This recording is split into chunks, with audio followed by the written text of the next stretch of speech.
A small hand shot out and grabbed the king's sleeve. It yanked, spilling wine across the cloth. The whole feast went silent. 200 wolves turned their heads. A guard's hand dropped to his blade. The child did not let go. She looked up at the biggest man in the room and opened her mouth. "Sir," she said, "my mama has a mark just like yours." The man froze. His fingers stopped halfway to the girl's wrist. Because that mark, the crescent burned into his shoulder 7 years ago. No living wolf carried it. He had checked. He had searched every pack from the coast to the mountains. Rourke Blackthorn had buried that hope in the same grave as his mate, and now a maid's daughter was telling him it walked his halls. What did Rourke do when the woman finally lifted her eyes? Stay with me on this one. Let me take you back a few hours because you need to understand who that woman was before the whole court learned her name. Her name was Della Fairweather, and she scrubbed floors for a living. Every morning before the sun cleared the mountains, she was already on her knees in the great hall of Ironville, dragging a wet rag across cold stone. She wore a gray dress worn thin at the elbows. She kept her hair tied back and her head down. Always down. That was the rule she gave herself, and she never broke it. Now here's the thing about Della. She was good at being invisible. 7 years of practice will do that to a person. When the king's men marched through the corridor, she pressed herself against the wall and looked at her own shoes. When the great lords came for a feast, she carried their trays and never once met their eyes. The other servants thought she was shy. Some thought she was simple. She let them think whatever they wanted. It was safer that way. She had a daughter, a little girl named Poppy, maybe 6 years old, with wild curls and a mouth that never stopped. Poppy followed her mother from room to room, dusting where she could reach, singing songs she made up on the spot. And behind them both always came an old gray wolfhound named Bramble. Big dog, gray around the muzzle, slow in the hips. He'd been with Della since before Poppy was born, and he never let the child out of his sight. That was the whole world Della had built. A bucket, a rag, a girl, a dog. She asked for nothing more.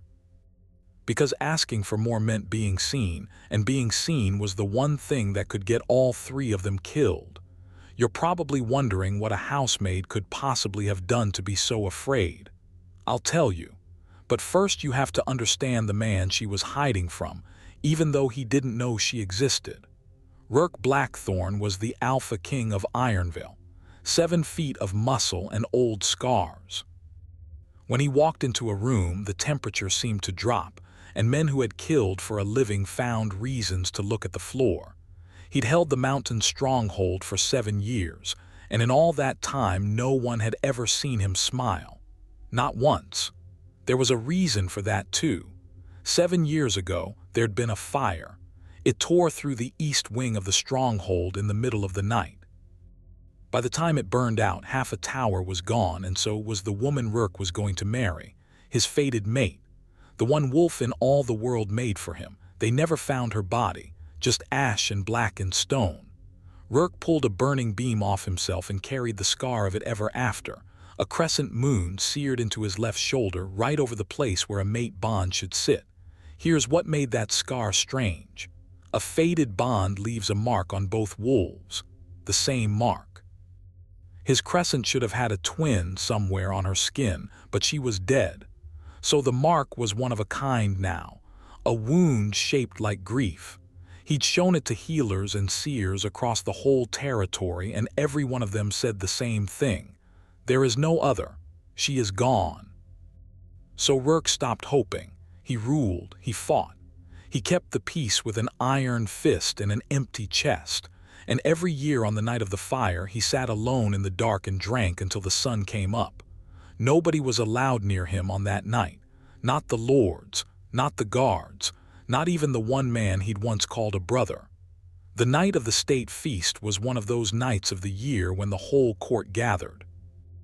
Lords from the lowland packs, chieftains from the far ridges, all of them crammed into the great hall to eat off Rourke's tables and measure his strength. Della had been ordered to serve, along with every other servant in the stronghold. She'd begged the head steward to let her stay in the kitchens. He said no. Every hand was needed. So she tied on a clean apron, told Poppy to stay close and stay quiet, and walked into the one room she'd spent 7 years avoiding. She kept her head down. She poured wine. She cleared plates. And for most of that long, loud night it worked. Nobody looked at her twice. Then Poppy wandered. That's how it happens, isn't it? 7 years of caution, and it all comes apart because a 6-year-old got curious. Della turned to fill a jug, and when she looked back, her daughter was gone from her side. Her heart stopped. She scanned the hall, that sea of broad backs and firelight, and she found Poppy already halfway across the room, walking straight toward the high table, toward the throne, toward the one man in all the world Della could not afford to be near. She opened her mouth to call out. No sound came. And by then it was already too late. Poppy had reached the king. The little girl had been staring at Rourke's shoulder. His collar had slipped in the heat of the feast, and there, above the line of his tunic, a sliver of that old scar showed. The crescent. And Poppy, who bathed her mother every week, who had traced the same shape on her mama's back 100 times, did what children do. She said what she saw. She grabbed his sleeve. She spilled the wine. And she told the Alpha King that her mama had a mark just like his. Now, the whole hall had gone quiet. You already know that part. 200 wolves, all frozen. A guard reaching for his blade because a servant child had laid hands on the king. And Rourke himself, this mountain of a man, sitting there like he'd been turned to stone. He looked down at Poppy. His voice came out low and rough. What did you say? Poppy didn't flinch. Children rarely do. My mama, she repeated. She has a moon on her back, just like the one on your neck. I've seen it lots of times when I help her wash. It's on the left side, right here. And she reached up and touched the very spot on his shoulder where the crescent sat, as if she'd known where to find it all along. Somewhere in the hall, a cup hit the floor. Nobody moved to pick it up. Rourke rose, slowly. All 7 feet of him unfolding from the throne, and the whole court leaned back from him like grass in a wind. Where is your mother, child? And that was the moment old Bramble stood up. The dog had been lying near the servants' door the whole night, out of the way, half asleep. But now he got to his feet, and he crossed the great hall with a purpose no ordinary dog has ever shown. He walked past the lords, past the guards.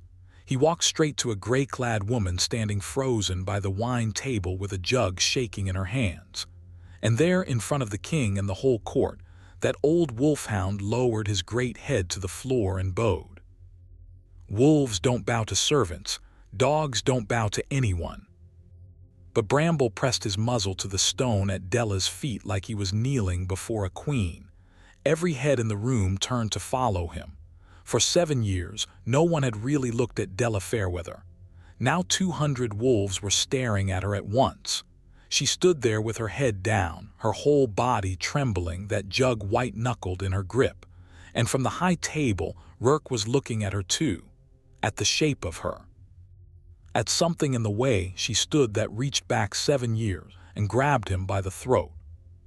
Turn around, he said. It wasn't a request. The words rolled across the hall like thunder off the peaks. Woman, turn around and lift your eyes. She didn't. She couldn't. Every instinct she owned was screaming at her to run, to grab her daughter and her dog and vanish. But there was nowhere to run. Not through 200 wolves, not from the king himself.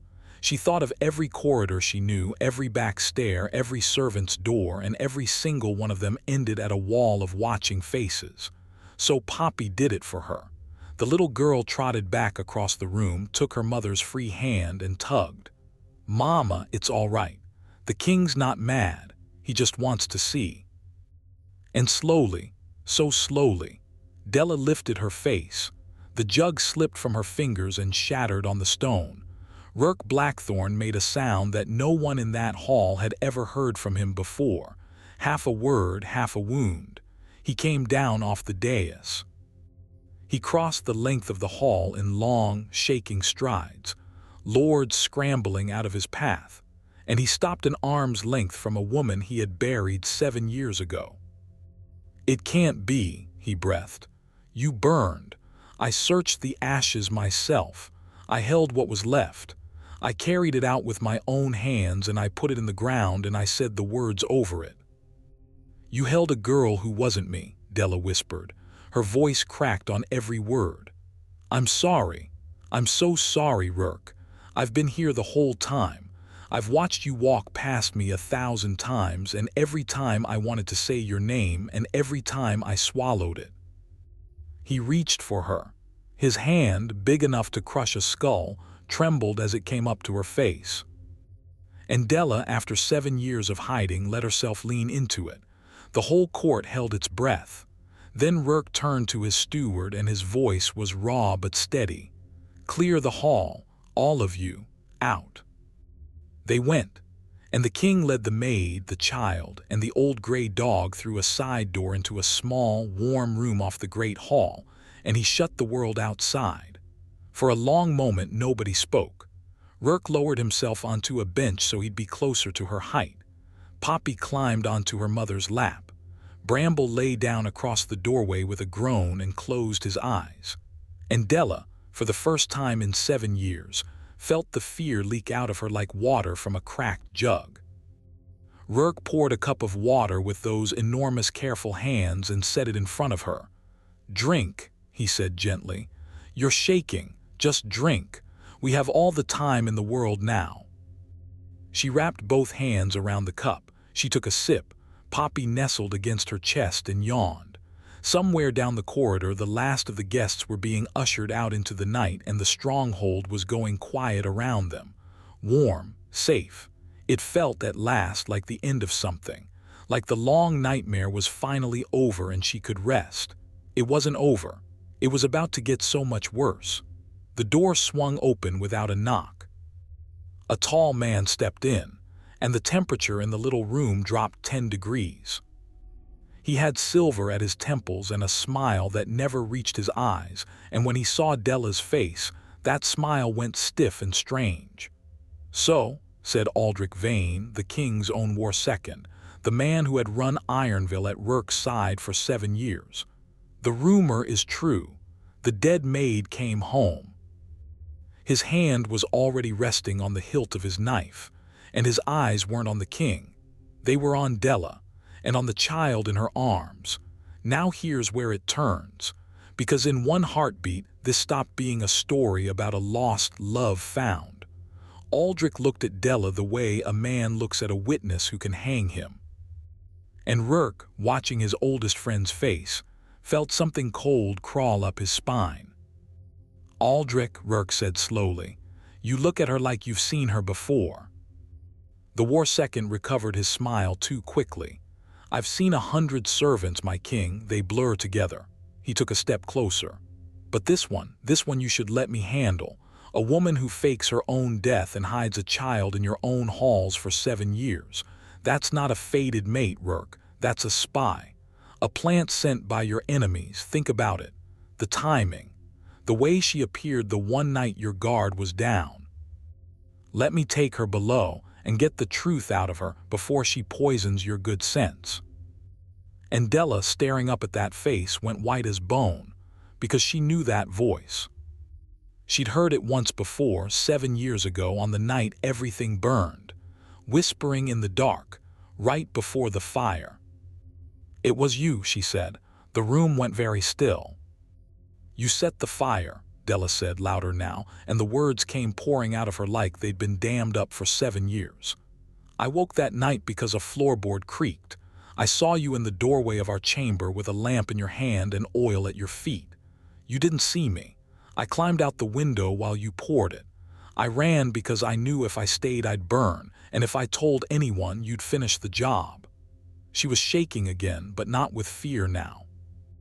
"You murdered a serving girl who slept in my bed that night. She was 17. She had a name. And you let the king bury her thinking she was me.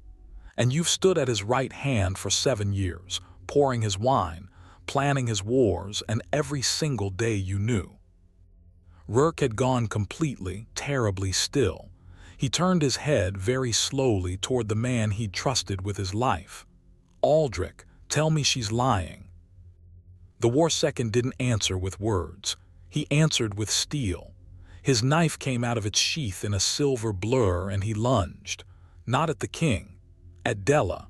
At the one person alive who could put a rope around his neck. I'll tell you what happens next in a moment, and believe me, it's the part you came for. But right here, right now, this is where I ask you one thing. If you're still with me, if you want to see how a maid ends a war second, hit that subscribe button and stay with me to the end. It's worth it, I promise. Now, back to that knife. Aldrich was fast. 7 years of running Rourke's armies had kept him sharp. The blade came at Della's throat and she barely had time to twist her daughter out of the way. She never had to block it. Bramble moved. That old gray dog, slow in the hips, gray in the muzzle, came up off the floor like a thunderbolt and took Aldrich's knife arm in his jaws. There was a crunch. Aldrich screamed. The blade skittered across the stone. And in that half-second of chaos, Rourke Blackthorn stopped being a grieving man and became what he truly was, an alpha king with a threat in his den. He caught Aldrich by the throat and slammed him into the wall so hard the stones cracked. The war second's feet left the floor. His good hand clawed at Rourke's wrist and found no give at all. 7 years, Rourke said, and his voice had dropped into something that wasn't quite human anymore. 7 years I mourned her. 7 years you handed me wine on the night of the fire and told me to let her go. You sat with me in the dark. You watched me drink myself blind and you never said a word. You did this. You took her from me. You took my mate. Aldrich choked out a laugh even then. Even dying, the man couldn't stop being what he was. I took a rival, he rasped. You were going to marry her and make her queen. A no-name mountain girl. I built this kingdom, Rourke. I bled for it. I held the line at the cauldron while you buried your father. I wasn't going to hand it to some fated mate whelp when your bloodline could have been mine. She was in the way, so I moved her. His eyes rolled toward Della, toward Poppy, and I'd have moved them again tonight if that mongrel hadn't. He never finished the sentence. But Rourke's grip loosened just slightly because a new thought had hit him like a hammer. He turned his head toward the child, the little girl with wild curls hiding behind her mother, staring at the whole scene with huge, frightened eyes. 6 years old, and the fire was 7 years ago. Rourke did the arithmetic every parent does. His chest heaved. "Della," he said, and his voice broke clean in half. "The child, whose child is she?" Della stood up. She stepped between the king and the wall, between her old love and her daughter, and she lifted her chin the way a queen does. "She's yours, Rourke," she said. "I was carrying her the night of the fire. I didn't even know it yet. I ran to save her, not just me. I raised her in your own halls because it was the last place he'd think to look for the dead. I fed her from your kitchens. I taught her to walk in your corridors. Her name is Poppy, and she's your daughter." For a long moment, the only sound in the room was Aldrich's ragged breathing and the old dog's low growl. Then Rourke let go of the war second's throat. Aldrich slid down the wall, clutching his ruined arm. And the king of Ironville, the man who hadn't smiled in 7 years, went down on his knees on the cold stone in front of a 6-year-old girl. "Poppy," he said, just her name. He said it like a prayer. The little girl looked at her mother. Della nodded, tears running freely now. And Poppy stepped forward and put one small hand on the crescent scar at the king's neck, the same scar that had started this whole thing. "It's warm," Poppy said, surprised. "Yours is warm too. Mama's gets warm when she's near you. I felt it in the big room." That's the mate bond, if you're wondering. A true bond runs warm when the pair are close, and it had lit up the moment Della walked into that feast, though she'd spent 7 years teaching herself to ignore it. The child had felt what the grown-ups had buried. Rourke wrapped his arms around his daughter, and then he reached up and pulled Della down into them too. All three of them tangled together on the floor of that little room while an old gray dog stood guard over the wreckage. And for the first time in 7 years, that hard, scarred, terrible man wept like a boy. But here's the thing about kings. They don't get to grieve for long. There was still a traitor bleeding on the floor, and there was still a kingdom that had just watched their alpha kneel to a housemaid. Rourke got to his feet. He hauled Aldrich up by the collar and dragged him to the door, and he threw it open onto the corridor where his guards were already gathering, drawn by the screaming. "This man," Rourke said, and every soldier in the hall snapped to attention, "murdered your queen 7 years ago, or tried to. He burned the East Tower. He killed an innocent girl to cover it. He has lied to your king's face every single day since." He threw Aldrich down onto the stone in front of them. "Take him below. He'll face the pack at dawn. All of them. Every wolf he ever commanded gets to look him in the eye." The guards took him. Aldrich didn't fight anymore. There was nothing left to fight for. As they dragged him away, he twisted his head around one last time, searching for Della, and what he found on her face wasn't hate. It was something worse for a man like him. It was pity. "You could have had a good life," she told him quietly. "You had the king's trust and a place at his side. Men would have sung about you. You burned it all down for a crown that was never yours to take. I hope the dark below gives you time to think about that." Then the door closed and he was gone. At dawn, the whole pack of Ironville gathered in the great courtyard under a gray sky. Rourke stood on the high steps with Della beside him and Poppy holding her hand, and he told them the truth. All of it. The fire. The lie. The 7 years. He held nothing back, and a king who admits he was fooled for 7 years is a king who could lose his throne for it. He knew that. He told them anyway. When he finished, there was a long silence. Then old Bramble, standing at Della's side, lifted his head and let out a single long howl. And one by one, then in a great rolling wave, the wolves of Ironville threw back their heads and howled with him, not in anger, in welcome. It's the oldest sound a pack makes when it recognizes its own. They were welcoming their queen home. Aldrich Vane faced the pack that morning, and I'll leave what happened to him at that. The old law of the mountains is not a gentle law, and a man who murders his king's mate answers to all of them. It was over quickly. Justice in Ironville does not drag its feet. Now let me tell you how it settled, because that matters more than any knife. The days after weren't easy. 7 years is a long time. Della had learned to be small, and you don't unlearn that in a week. For a while she still caught herself dropping her eyes when a lord passed, still reached for a rag when a room needed cleaning, still flinched at loud voices. Rourke saw all of it, and instead of ordering her to stop, he just waited. He walked slower when he was near her. He kept his voice low. He let her come back to herself at her own pace, one day at a time. He learned to be a father the same way, awkwardly, honestly. He didn't know the first thing about braiding hair or made-up songs or why a 6-year-old needs exactly one particular cup and no other. Poppy taught him.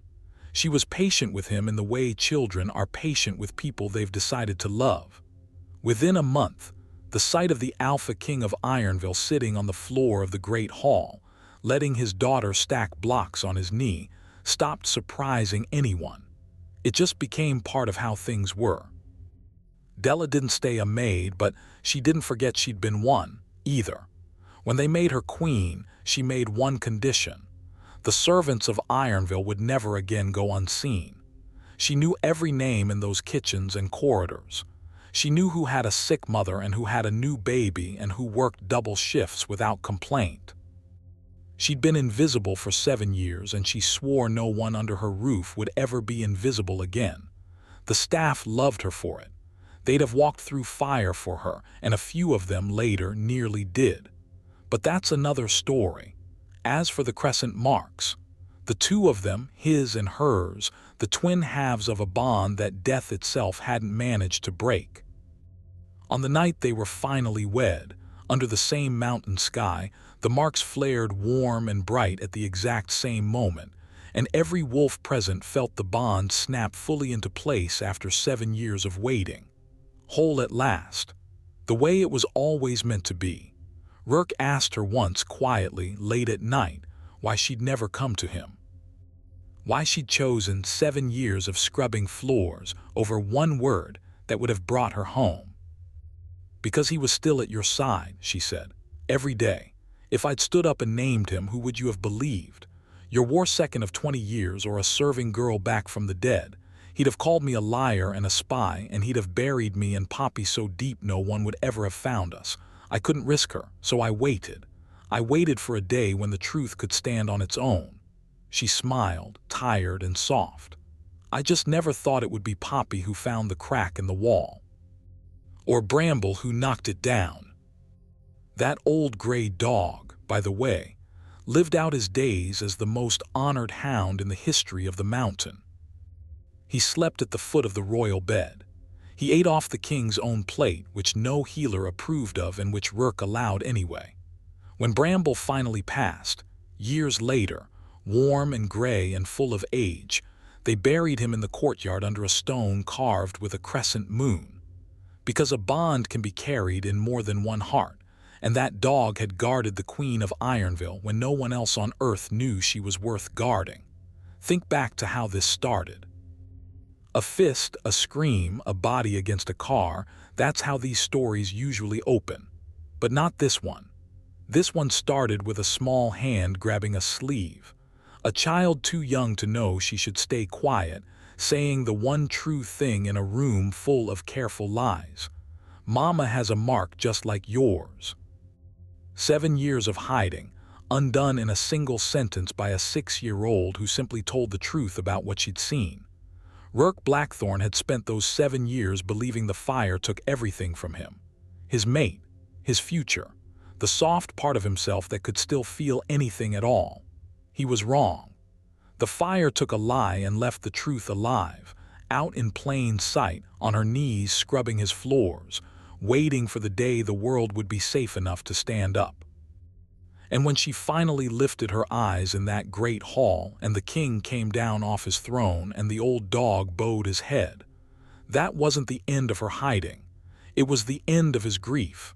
That's the whole thing, really. A mark that couldn't exist twice, existing twice. A dead queen who was never dead. A killer at the right hand of a king, undone by a child and a dog. 200 wolves who learned in one night that the woman they'd walked past for 7 years was the one they'd been mourning all along. So the next time you pass someone you've never really looked at, the quiet one, the one with her head down, the one you've decided doesn't matter, remember Della Fairweather. Remember that the most important person in the room is sometimes the one nobody bothers to see. And remember it was a little girl who saw her first. Thanks for staying with me all the way to the end. Take care of yourselves and keep your eyes open. You never know who's been standing right in front of you the whole time.